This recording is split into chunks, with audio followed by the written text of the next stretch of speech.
Well, Kevin Rudd has now said sorry to the stolen generations. Both he and the federal opposition have ruled out offering compensation to people taken from their families. But will today's apology make it easier for Aboriginal people to claim compensation? With me in the studio is Hugh Mackin, the president of the Law Society of New South Wales. So, Hugh Mackin, welcome. Thank you. Does sorry open the door to compensation claims? No, it doesn't. The legal landscape hasn't changed from yesterday to today and will be the same tomorrow. This apology does not open the floodgates or lead to a raft of claims which are now more likely to succeed following the wonderful actions that we saw in Parliament this morning. Well, clearly some Aborigines think it should be taken further. Let's just hear what Mick Dodson of Reconciliation Australia thinks.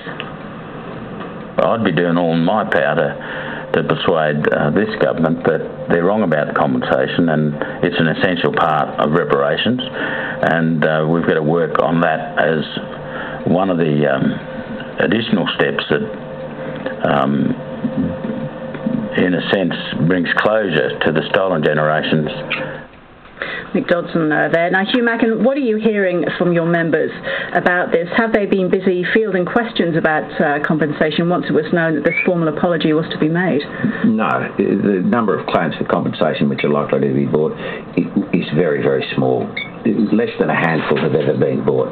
Following the apologies given by all the states in 1997 and 1999, it led to one claim in South Australia which has been dealt with successfully. It's not a growth area. It's not an area in which many claims have been flagged or even inquiries made in respect to it.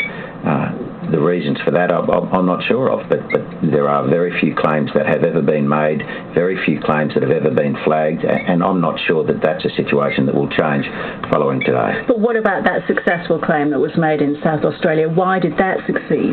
Well, it succeeded because I think it was Mr. Travare, succeeded in establishing that the government of South Australia had breached its duty of care to him in taking him away from his community and his family and moving him onto a situation of anxiety and conflict and trauma, which resulted in personal injury for him.